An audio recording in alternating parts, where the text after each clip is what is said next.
Aturaba ku Salam TV njagala okwaniriza nate mu katundu kaffe kano ke tutuuseemu ensonga mu nsonga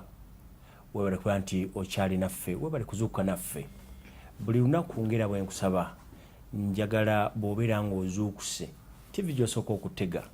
Salam TV bw'ova ku musaalo genda ku Salam TV akatundu kaffe kano bannaffe aba Prestige Majoline be bateramu ensimbi okubeera nti tukabatuusaako amanya nze Twaha Mukiibi olwaleero mu studios nina Honorable Latif Sebagala Sengendo antudde ku mukono gwange ogwa kkono era ng'ono mukiise ow'abantu b'e Kawempe North mu lukiiko lw'eggwanga olukulu atudde ku sayidi eno ate ku sayidi eno nina munnaffe omulangira Kayima ono mobilizer wa movement gwe njagala okubanga naye ntoza kantandikire eno Honorable namusa kubatuliriza neyanza nnyo bwana Twaha namwenna abawuliriza radio yaffe abawuliriza TV yaffe Salam TV era abatulaba njagala okubalamusa n'ekiramusa ekikulu ennyo assalamu alaikum warahmatullahi wabarakatuh. Wa alaikum salaam. Mwebale kubeerako kutulaba ate mwerera mwebale tuwuliriza kubanga abatatulaba baba batuwuliriza olw'embeera y'abannaffe oba oli abatasobola kulaba naye nga basobola okukola ki okuwuliriza. Njagala okubeebaza omulimu gwe mukola n'okwebaza bannayuganda mwenna oba okubeebaza byonna bye mukola n'okusaasira abafunye ebizibu eby'enjawulo n'okwebaza abafunye ebirungi era akasante program ejja kutambula mu ngeri esinga ennungi. Omulangira Juma Kayima abatuwuliriza n'abatulaba emirembe gya Katonda gibeere gye muli. Nja kubeebaza okubanga musobodde okukeera ne mutuula ku Salam TV ne mutuula bino ye palamenti y'omuntu wa bulijjo. Bw'olaba Honorable Latif avuddeyo n'ajja eno ne tutuula naye ne tutandika okubaganya ebirowoozo. Kati gwe ali mu kyalo eyo omulonzi amulonda oba alonda bamemba ba palamenti mu constituency gy'ova eno ye palamenti yo. Nja kwebaza bannakatu mu kibuga ky'abaddugavu gyenva kubanga be banfuula kyenfaanana. Kasita obanga gy'ova tebakwagala ne gy'olaga tebayinza kukwagala kuba olina okumanya obuvo n'obuddo. Bannakasule zooni bannalufula buli ggwanga muwanga Waiti Nairo Musoke Bagirinnya Lubiri Ringi Nawanko ne Muwonge ebyo ebyalo mwenva abo bamala era mbatumidde nnyo mbeebaza okubanga muli ku terefayiri eno mu lunabuddu mutwazike amatu tuwuliziganye tusobole okubanga tutambulira wamu. Atulaba njagala okwebaza abantu bano ndina mu studios olunaku olwaleero ensonga mu nsonga njagala tutunuulire wa ebyobululu webituuse ebyokunoonya obululu bano badde eno saidi naye nga tetunatuukayo mukimanyi bulungi nti waliwo omuyimbi eyattibwa ku muliraano gwa munnaffe Latif Sebagala Honorable. Ebigambo bingi ebyogeddwa nga biva ku nsonga eno. Omuyimbi Master Blaster teacher baga nti amanya g'amatufu Innocent Oloya naye nga galiige gabadde amakozi ga ssente era ebiseera byonna byawangadde gemanya agabadde gategeerekeka. Yabadde agenze ku Eden Pub omusajja n'ava eri omupoliisi n'amukuba ebyasi naye nga wabaddewo sikafu eyasoose wabaddewo okulwanagana. Poliisi yategeeza nti tennaba kulaba muntu yenna ng'okuggyako omusirikale tennaba kukwatayo muntu yenna ku bano abadinka. Ebintu bino njagala ntandikire Honorable. Ebintu bino bwe biba nga bitambula bwe biti gye buvuddeko emabega nalaba parliament mwasika nnyo omuguwa ne muyogera ne mukuba emmeeza nga muteesa ku kiteeso ebiseera bannayuganda bwe baali batirimbulwa e Sudan. Ebintu ebyo simanyi wawe byakoma. Enteeseganya nalabako kuba e Sudan nga bazze wano ne simanyi kubanga ne kati mu kiseera kino abantu e Sudan ababeera e Sudan tebali bulungi naye ate bwe kiba nga kizze wano kikyoyinza okwogera. Wana Twaha ne bannaffe mwenna abatulaba kitalo nnyo ekyokufiirwa Master Blaster mu mbeera efaana bwetyo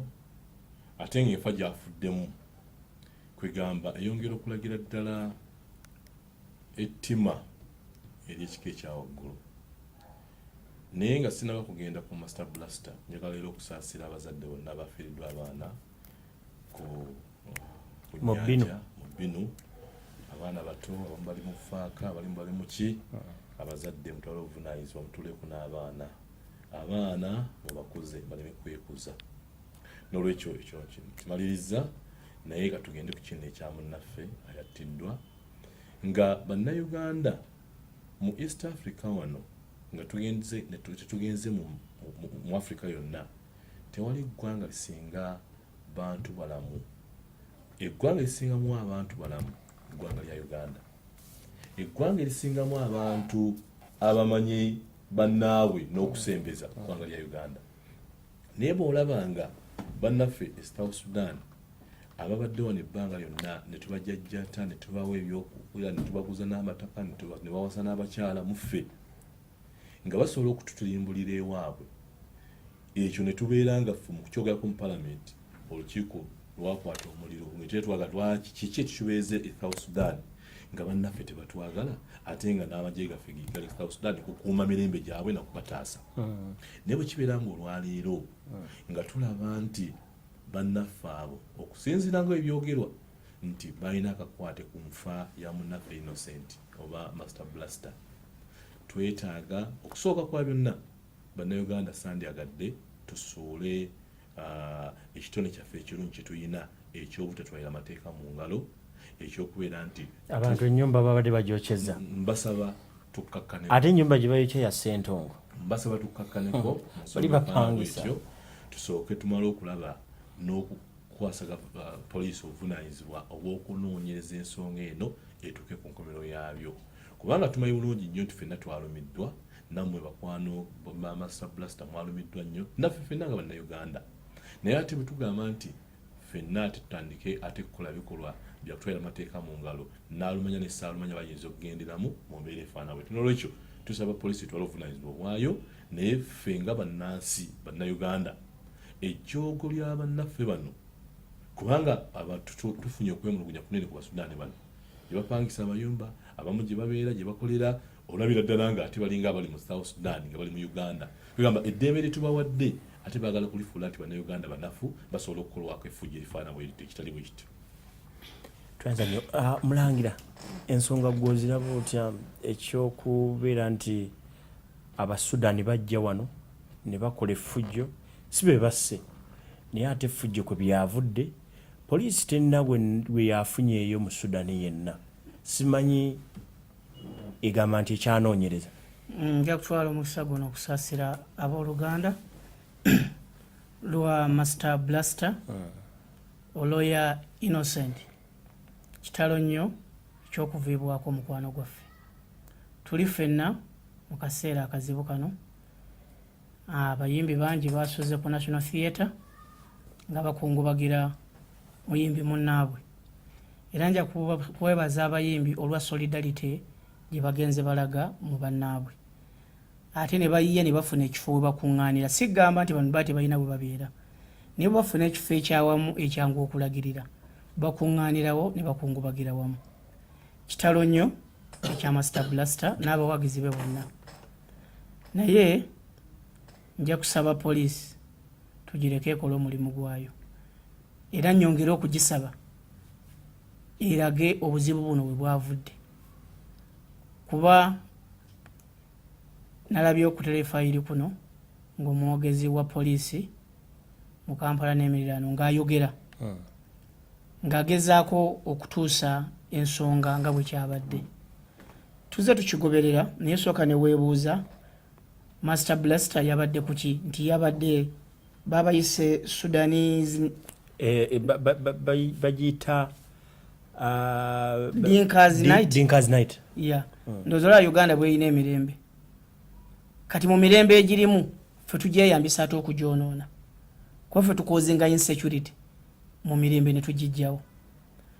era nja kwebazawo nale balaze nti Uganda yensi eyina emirembe ate engunjufu kuba ffe tusomesa kati Abasudaani era abasomesa abantu ogende mu Sudan okubasomesa mu South Sudan kwe kubajjamu embeera gye babaddemu ey'omu nsiko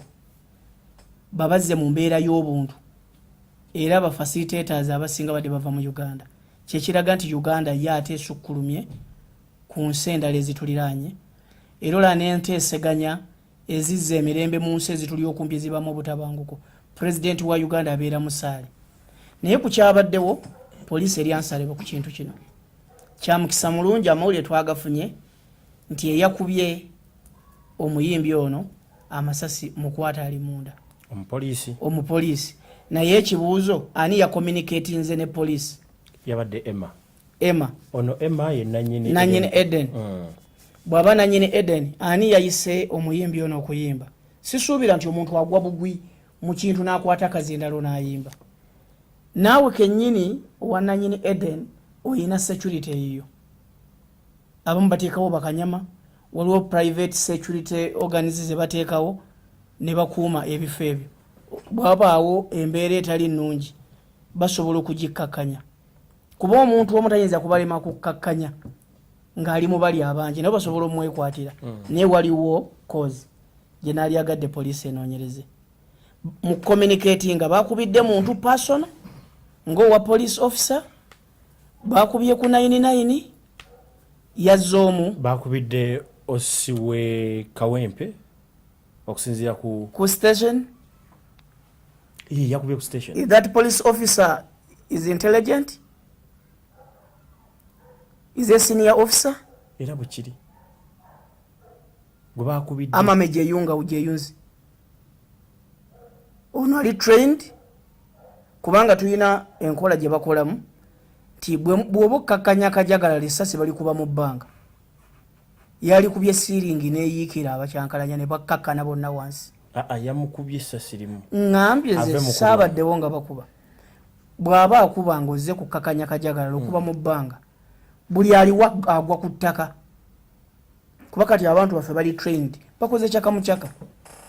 abasinga bakaada ne be muyita ab'opposition bakaada olukuba ekyasi mu bbanga ng'agwawa ku ttaka ono yamulumbye amukwate kati awo osi naye ali answerable gwe bakubidde ate osi yasigaddeyo ali answerable he has case to answer bwe bakubye yamusindise ekkola ki gwe basanze yabadde criminal yabadde armed ebyo byonna birina okwanukulwa kati ffe twasomesebwa embeera zonna kuba tuli bakaada ebyekinnamagye ebyokipoliisi birina tubitegeera kati bw'obanga omupoliisi ye yakubye omudinka ababuukinga ekifo ekyo nga bagifudde dinkazi night omukolo gwo mugutegeka omulamwa gwali ki mwabaddemu abayimbi abalala kwesanyusa nga beesanyusa bokka beeyimbira n'abayimbi abava ebweru nanti bye ŋŋamba poliisi ekole ki bannannyini kutegeka naye mulimu abalina okukwatibwa kubanga mulimu trouble causer mubo yavuddemu okulwana mastani blessed n'omupoliisi okutuuka okubukuba maki amasasi ne nannyini kifo basooke bamukube munda aluwa ayogere bulungi bwe byabadde kuba yakubye ki ono Emma yakoze bamukube munda omupoliisi naye ali munda baana yakulidde dinkazi night nabo basooke batunire emitwe mikulu bagikube muki nga bwe baleeta bali abakoze ekyo sinyumirwa bantu bana Uganda kugenda kulumba badinka babuuke oba kuuca n'amayumba boonona properties zaffe kuba bapangisa zaawana naye bwe banaakwata bali abavuddeko ensobi y'okufa bajja kuzuuka banoonye ekibonerezo ekibajjaamu kuba okutta si kibonerezo era nsaba IGP enteeseganya yazigendamu e South Sudan nga n'embeera yeetandise ey'okulumba bannayuganda abagenza okubatwalira bye batalina ate nga nebyetutunze bibabaguzizza olubawa ssente bazibajjako okola yutani mu kisaawe ne bakukwata ekyomupiira mutalina gwotomedde ne bakukuba fayini ebyo tetujja kubigendamu naye abantu abatannaba kuba bagunjufu batugambe nti abadduse nga bazze mu Uganda nga badduka obutabanguko ewaabwe ne bajja muno babateeke mu refugee camp babakuumira omwo kati abamaze okunyumunguka beba bapangisa nga batulaga balina bye bakola bapangisa bajja kusoma balina bizinesi ze bakola muno. Ekizibu kye tulina abamemba wa parliament bano balina ideas eziyamba ne lwakuba baga tugisiba tutyero wane government atulabako honorable nkusaba mu nteeseganya ezijja mulage baani abali sabozi okubeera mu bantu bazze kusoma balina identification ebalaga nti bano basomi balina business ze bakola bano kati bana batanabana kuyiga kubeera mu bantu babateeke mu kampu babakuumire eyo babeere mulinga ente bwebeera mu kiraalo. Atulaba ku Salamu TV tuli mu katundu kaffe ensonga mu nsonga mu studios nina honorable Latif Sebagala Sengendo omukiise we Kawempe North mu lukiiko lw'eggwanga olukulu ate nina ne mobilizer wa movement omulangira mobilizer wa NRM. It's a political party. NRM movement ere y'omugende yalimu bamukulu Hajiratifu gye balimu mwe bajjiranga gye baagala okutuzaamu si gye tulimu kuba mbadde mu manyinga wa Democratic Party naye kati olwaleero yazze nga independent ey'omugendo ayala kudda mu mugendo nti ono mwagala n'oli mwagala n'ono mwagala mpa yampa. Honorable katono nnyo Parliament erina ensonga z'abadinka we yali eziteesezaako enneeyisa y'abadinka gwe kwali omulemwa wawe yakoma era kiki ky'oyinza okwogera ku ky'okukwata abadinka ababadde mu kavuyo kano kubanga natunulidde poliisi ng'erabika etya okukwata abantu bano nga wesanga kiyinza okwongera bannaffe abalala abali Sudan South Sudan abandi badde bafa ababiri ne bafa mukaaga nti ne Uganda batandise okukwata Abasudan. Ekisooka kye tulina okumanya ebifo ebifaanana ebiteekebwamu abantu abangi oba ebibeeramu abantu abangi kyandibadde kyambubugunjufu nga zibayina kye tuyita city cameras nga mu mbeera zonna oluyingira wano nga bwe tuyingidde wano mu kizimbe kino kinene kamera weeziri. Tewali ngeri gy'oyinza kulwanyisa bumenyi bw'amateeka mu bifo ebifaanawo ebityo nga tewonna kamera ezo ezikwata kubanga bw'omala okugamba nti kino kibaddewo mutuula butuuzi ku kamera ne mulaba byatandise bitya era wano byani amulabye ani amutegedde ani amulabyeko bijja kubeera nga bituleetera obuzibu bunene. N'ekyo tujja kusooka okusaba abalina ebizimbe ebyo abalina enteekateeka ezikuŋŋaanya abantu abangi bandibadde kamera weeziri ku ssaawa eno abakugu mu kunoonyereza bandibadde batunuulira kamera ne balaba bayingidde batya omuyimbi ono yayingidde atya omusirikale yavuddeyo atya byonna twandibadde kati tubitegeera naye kakati tubuuze gundi eyalabye ku gundi eyalabyawo ayakubye awo kutambuliraawo obujulizi bwonna bubabukola ki buba bubula. Mwakomawo ku nsonga y'Abasudaani. Abasudaani abo bwe twamala okubeera nga tunyinyiitira ebintu ebigenze mu maaso delegation zajja wano mu kujja ne babeerawo Kulukayura yagenda delegation wano ne zijja endagaano ne bazikola era n'abasirikale beeri ne tulowooza nti oba oliawo poliisi yeeri bonna bakwataganye bigenda kukola ki kutereera naye n'okutuusa ku ssaawa ya leero tokyawulirayo bannayuganda abatulugunyizibwa abattibwa mu ggwanga lya Sudan era kino ekikoleddwa ku muyimbi ono wadde nga butereevu sigamba nti badinka be bamukubye wazira okufaako kwavudde ku poliisi naye ffe tulina kye tuyita bwe tugenda mu byaffe ebyawandiikibwa sababu nuzuulu nsonga ki eyavuddeko kino okubeerawo kyazze kitya sababu nuzuulu kyazze kitya kino ensonga eno kugamba wakati w'ekintu kyolaba bikula ku kateni olabe ki ekyasoose okukola ki okubaawo n'olwekyo ze nandisuubidde nti wabeera nga wabadde okusooka okusika omugwa kubanga eno yabadde Dinka's night omuyimbi ono yagenze kusanyukisayo badinka yayitiddwa badinka era yalwanaganye n'abadinka jangu ku mukolo gwaffe guno ate ne bamwefuulira oba Dinka's night tebaamu bannayuganda babadinka bonna nga bamulanze kugenda mu mukolo gyatayitiddwa. Ebibuuzo bingi ebiyinza okubeerawo naye kakasa bulungi nnyo nti bwe kibeera nga kifo kya bonna ne wagamba nti olwaleero kifo kya badinka oteeka okubeera nga omuntu agenzeeyo mu mbeera efaanawo eti oteeka okuba nga puroguramu obadde ogirina. So n'olwekyo nze nandisuubidde olwaleero poliisi kyerina otuyambako kwe kwongera okunoonyereza n'okulaba bino ebyabadde mabega wa kino biki tutandikiddewo nga bannayuganda tebanatwalira amateeka mu ngalo kubanga bannayuganda abatulaba ku Salamu TV bwe tugezaako okugamba nti kubanga ffe tulina obutonde bwaffe n'obubumba bwaffe obw'obuntubulamu bwe tugezaako ffe olwaleero okugamba nti basse omuyimbi waffe naffe tugende tukube era tutte buli mudiika yenna ekinaava Sudaani eri ate kijja kubanga otyanga nnyo mu dduniya muno okunyiiza omuntu atalina nsonyi ekyo otyanga nnyo bwana muki okunyiiza omuntu atalina nsonyi anti tatya kuswala kubanga ye abo tatya kuswala n'omulundi n'ogumu n'olwekyo bwe tugamba ffe olwaleero tuzze ku badinka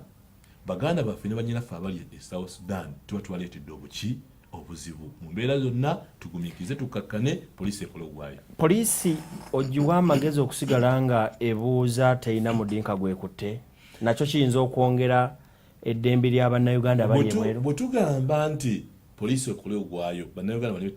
twalira amateeka mu ngalo saani agadde tugambe nti olwaleero babadinka bali waggulu w'amateeka bwe basalawo okubeera mu ggwanga lyaffe bw'olaba ebintu ebyali entungamu bannayuganda ku bannayuganda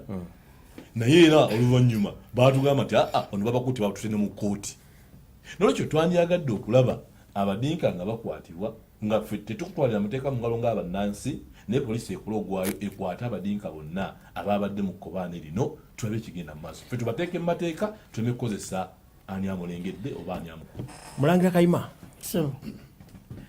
Uganda erimu abantu abava mu mawanga amalala bangi. Ensi ezirina wano abantu toyinza kugamba nti ziri 100 bangi. Ate aba Sudan abantu abava mu South Sudan si be basinga wano obungi. Bw'ogenda n'obalaba na Kenya bayitirivu wano nnyo n'ensi endala abanyarwanda wano bangi nnyo. Naye lwaki ate ne bannayuganda bangi abali e Kenya, bannayuganda bangi abali e Rwanda. Lwaki abantu bano bo be bavaako emberebezi bantu kikaye? Ensonga eyo Eddakiika 2 sijja na kugimalako eddakiika 1.5. Sijja kuga nti baginyizzaani oba baginyizzaani. Poliisi ekola ogwayo bwe tunaalaba nga kyekoze tekiyambye tujja kukubaganyako nnyo ebirowoozo naffe okwongera okuyambako naffe tukola investigations zaffe kuba wano member wa parliament mu constituency mu baba kubidde gyava ye division yegatta constituency 2 eva munywanyi we Sebuliba bakwatagana ekinaba kivuddemu bajja kutuyambako naffe tuyambe ku poliisi naye simu bukambwe kubanga tulina abatali bagunjufu. Olaba ogenda ewaabwe n'omuvuga ku pikipiki amafuta ne gaggwamu n'akukuba ate okiraba omukka ne guggwamu nagagivugirewo ng'ate oyo noona kikyo. Kati nze kugambye nti abantu abatannaba kuba banyumungufu wadde Uganda tulina emirembe babeeko we babakuumira. N'omwana gw'ozadde bw'omutwala mu ssomero nga lya kisulo tamala gafuluma bweru kukola ki kutambula naye ng'ate siga nti agenda kuzza misango wabula babakuume bulungi. Kati abatannaba kuba banyumungufu tebeetaaga kutekati dinkazi night yatandise ddyo okutegekebwa mu Uganda. Nyingi ne waffe eri ku Ntebe Road tulina dinkazi night. Babasunsula batya bavaawa weekend esooka anti kati kilabu zino zo zinoonya ssente bezibalabanga mwe muliwo mu kuyiwayiwa ssente musobola bayiwa ki aba Sudan totuleetera bizibu naawe. Atulaba ku Salamu TV nkyasigala nga nkwebaza Honorable Latifu njagala tuveewo kaawo seseetuke ebyobufuzi obisanga otya? Ebyobufuzi tubuze ennaku kampeni zigenda zitya? Kampeni zibadde zitambula bulungi tubuze ennaku 42 okenda mu kalulu kyedomole nolwekyo nkakasa bulungi nnyo nti tutambulira ddala era okujjako obumulumulo obubaddemu bwetuwulira nti bagenze gindi ate bano babaganye bakubyaganye bakoze batya byensaba bannayuganda nti bwe tubeera mu kampeni kitegeeza abantu ab'enjawulo bavuddeyo okuvuganya ku kifo kimu ab'enjawulo nolwekyo tosuubira nti gwe bwe tugamba tugenda kuvuganya ti omuntu ajja kuvuganya yekka wajja kubeerawo abalala bavuganya nabo. Oli bw'aba asazeewo nti nze kubanga enkola ya buffe bw'agamba nti nze njagala ono era gwe ngenda otambula naye bw'oba tebufuuse bulabe. N'olwekyo mmwe abatulaba ku Salamu TV tofuula mulirwanawo olw'okuba tawagira ate fusibaggala mulabewo kubanga mulirwanawo abaana bo gye bazannyira newe kinaba kikutuuseeko nze we naaviira ekisaasi we naakola ti nga ye amaze okutwala mu ddwaliro. N'olwekyo tolwana olw'okubeera nti mulwanawo tawagira ono batawagira oli kubanga oluganda lunene nnyo okusinga ebirala byonna. Manya mu kuyege bw'abeera nga alemereddwa okutegeera ensonga yo sigala nga mukolagana bulungi nnyo mwawukane ku ekyo kimwawukanyeeko naye ng'oluganda lusigaddewo. Honorable katono nnyo mu dakiika 2 nawulidde nti osala eddiiro ova wa Mbabazi mu kampu ya Mbabazi odda mu kampu ya Besigye. Olunaku lwe bawandiika Mbabazi nali nakivubu naye nkulaba nga ozina amazina mayitirivu. Enkeera ku ya Besigye saakulaba kubanga ono yali candidate wo naye nga tetunagenda mu biwanvu. President Museveni yagambye nti ono Mbabazi ku mivuyo egyali entuŋŋamu avunaanibwe. Kyekikujjayo okusala? Ndowooza kyetulina okwongera okusomesa bannayuganda. Okusala eddiiro kitegeeza muntu ng'obadde mu opposition n'ogenda mu naabeemu. Naye kino ekyange kwadde kusala bisenge si ddiiro. Ennyumba y'emu otabaalira mu yatabalira mu bisenge. Ennyumba y'emu okusala eddiiro oba ogenze wa mukulu ova mu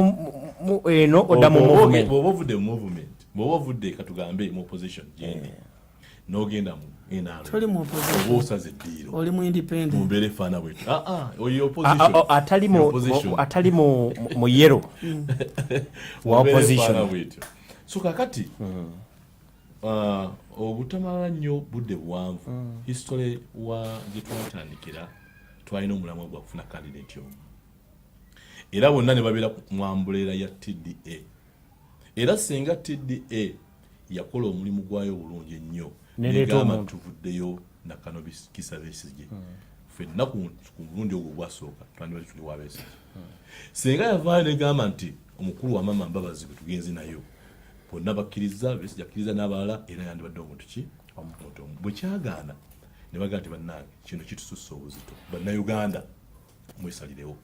bonna bagende tulabe bagenda okutambula mu campaign tulabe campaign zigenda kutambula zitya mu mbeera efaana bwetyo. Naye nga omulamu omukulu gw'olina okumanya bwana twaha nti oluvannyuma lw'okubeera nga bano bonna bagenze mu lwokaano kubanga tulina abantu 8 mu lwokaano luno abantu 7 bagamba nti President Museveni temuwa kalulu. Mu lwokaano muno omuntu omu yagamba mumpe naye 7 gugamba temukola ki temumuwa. Kyekyo bwe kiri abantu 7 bagamba temumuwa bonna oba kyalya oba bwanika oba biraalo oba Besigye oba Mbabazi tekola ki bonna gwe batayagala kuwa agamba nti bannayege mumpe mu lwokaano alimu ki bano bonna 7 bagamba temukola ki temumuwa. Nakati mu nteekateeka efaana bwetyo waliwo endowooza oba oliawo ze twatandise okulowooza nti oba zinaakola tugati okay bonna bwe babeeramu ebeera enkola ya kaleega ono aleega eri Besigye Mbabazi aleega eno bano bambazira bwanika bamulinyirire mu kifuba musajja yabike mu mbeera efaana kekaali akakodyo kasooka mu mbeera efaana bwetyo. Kakati ng'ekigendwa kyonna kwe kulemesa constitutional requirement ya 51%. Nti omuntu aba taweereza bitundu ebyo kitegeeza tugenda kuddamu okukola ki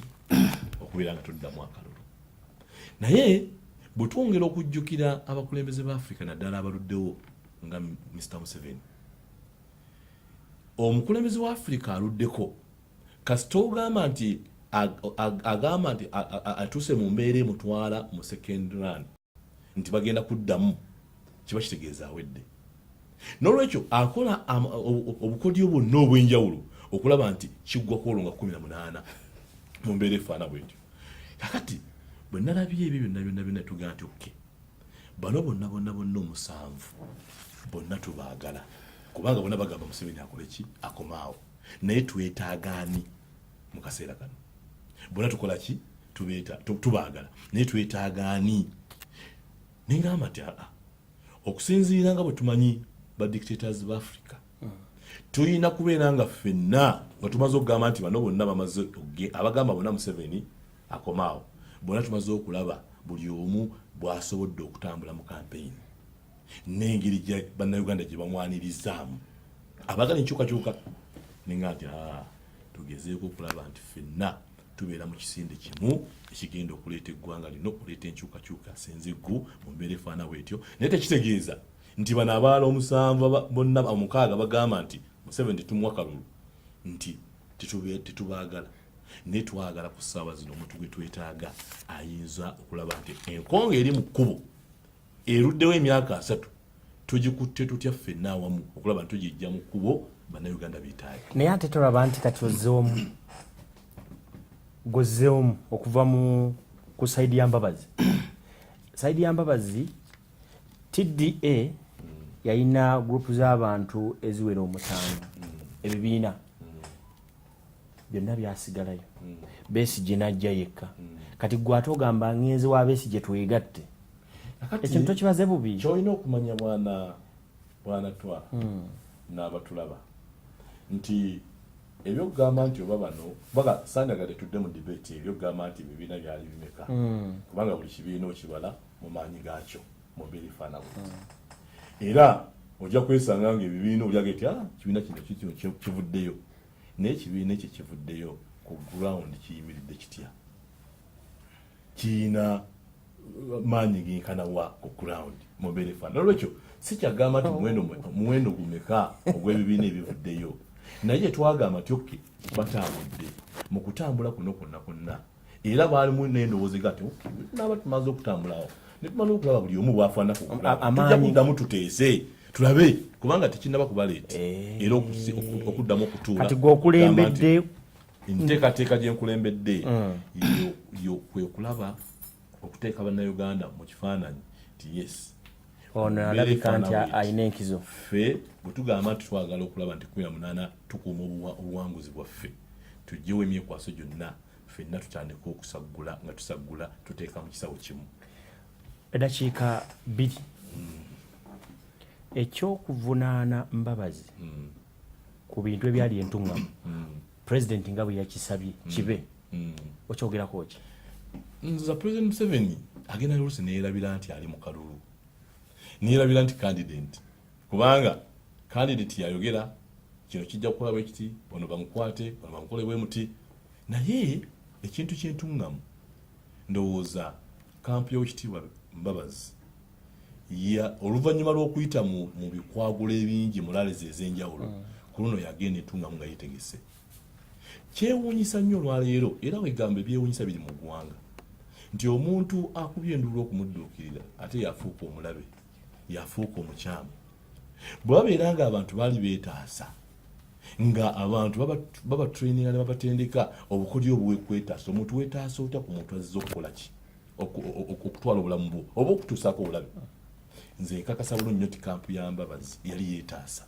kati owekitiibwa pulezidenti wagamba nti bano abaali beetaasa bandibadde bali awo ne babakuba ne bakyusa n'oluba olulala ne bakuba n'olulala kyagamba lwaki mwayanukula mu mbeera efaana bwetyo eyo yenkola ya President Museveni era eragira ddala omukulembeze akooye omukulembeze akooye akola n'ebintu byotalowooza nti ayinza obikola nolwekyo ekyo bannayuganda ndowooza mukitegedde nti pulezidenti akooye tumuyambe bambi tuleme muwa kalulu asobole okuwummula obulungi tumulabirire lwakitula atulaba ku Salamu TV tugenda kuwummulamuko naye ate wetuwummula Honorable Latif Sebagala Sengendo tagenda kudda naffe wabula ate tugenda kudda nga tuli ne munaffe omulangira Kayima Juma gwe tugenda kugenda naye maaso. Honorable njagala nkusabe mu ddakiika emu abantu abo beeko kyobagamba nga tonava wano. Abalabi ba Salamu TV njagala okubebaza nnyo naddala bannakawempe North okusooka neebaza mwenna abantu abavudde mu zooni za 48